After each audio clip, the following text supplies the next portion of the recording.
everybody, and welcome back to the second part of my beginner bullet journal series. And I am so excited because today we are talking all about journals. And when it comes to picking out your journal, there are a lot of opinions. There's a lot of cult following, especially regarding the more expensive journals. And I'm here to tell you that your journal decision is really up to personal preference. So I guess to start it off, we're going to categorize the four main talking points when it comes to picking out your ideal journal. So the first thing you want to pay attention to is the journal weight of the paper. So paper is measured in grams per square meter, or GSM. Your typical regular journal or notebook is going to have a 75 GSM.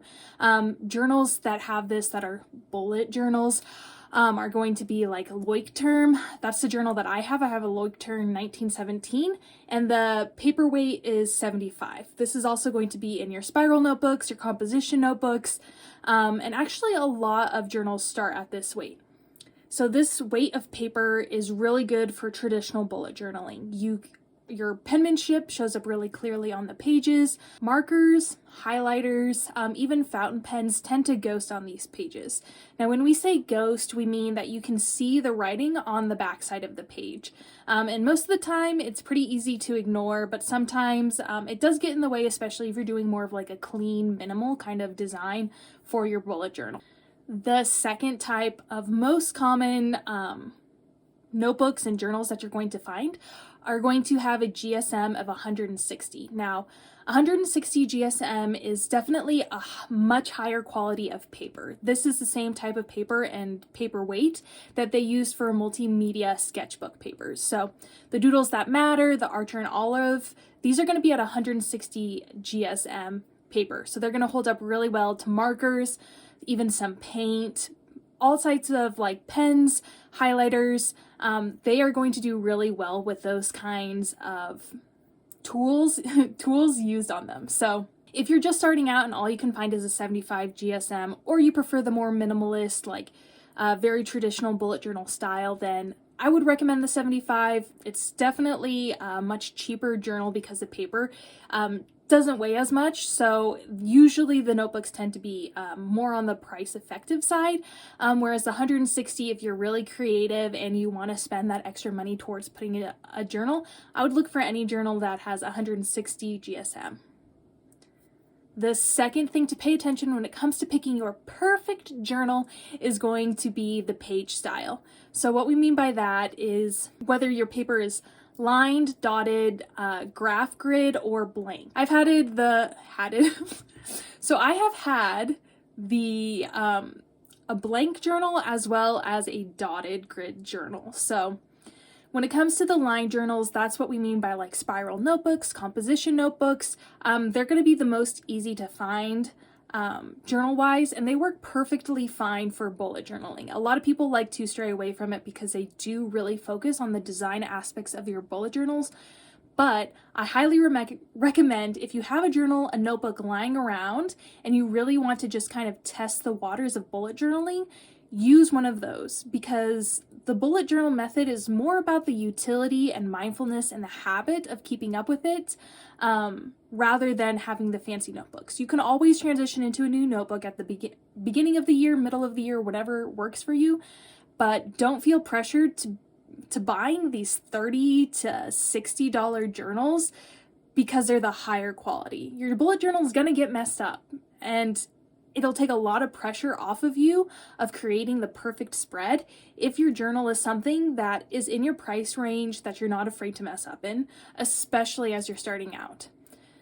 The second type, which is the dot grid, this is the most common bullet journal, you know what I mean? So this is going to be pretty much blank pages, like a light gray wash of dots that are perfectly measured out along the page. I really like a dot grid journal. That's what I transitioned to last year around, well, I guess it was technically October 2019 is when I started it, and then I was fully in it for the full year of January 2020.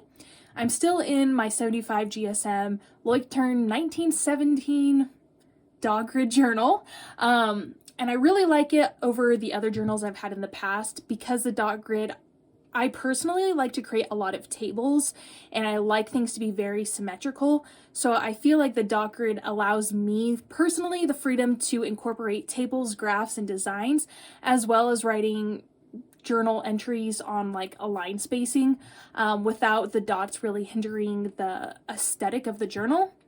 I will say finding a dot grid journal for me personally was pretty difficult. I had to go to a specialty store to find a dot grid journal. I know as the years progress and as bullet journaling becomes more popular, it's probably going to be a little bit easier to find dot grids than it was, back in 2019. So the third type of page type is going to be graph paper. And I know what you're thinking. You're like, is this high school geometry? No, girl.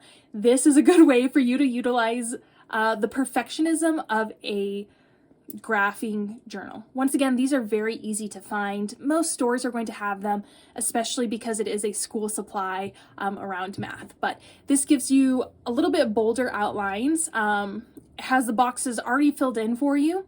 So it's a great way to incorporate both like lines and tables. The only thing where it kind of falls short is if you are really into designing and doodling and drawing in your journal, the graphs might hinder that slightly, but if you use it for utility or you like a very structured, professional, perfection look to it, then it's going to be great.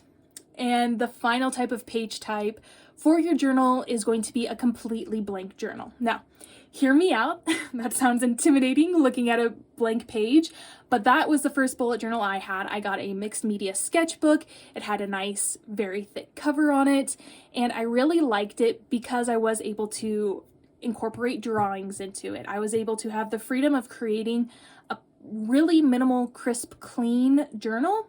The only downside is I would have to go through and measure out with a ruler. If I wanted straight lines, I'd have to measure the distance from the top of the page to the bottom of the page. But if you don't mind putting in that extra work to have it serve like a traditional bullet journal, it's totally workable.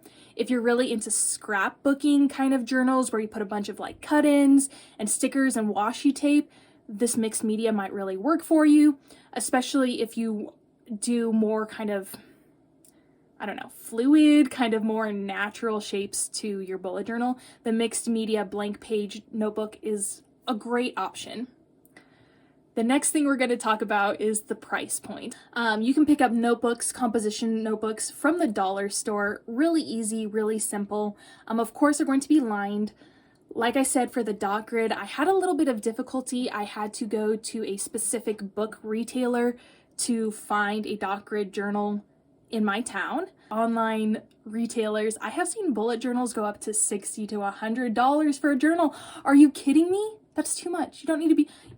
If you want to treat yourself to that, like, go ahead. I'm not going to hate. But also, like, you know what I could do with $100?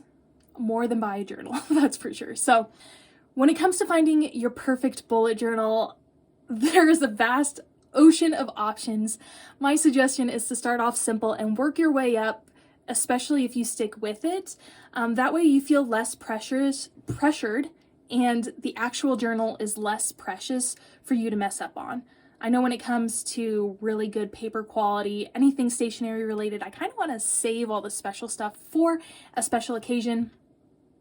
But don't do that with your bullet journal. Your bullet journal is there to help you, okay? It's a system that's going to make you more productive, live your best life.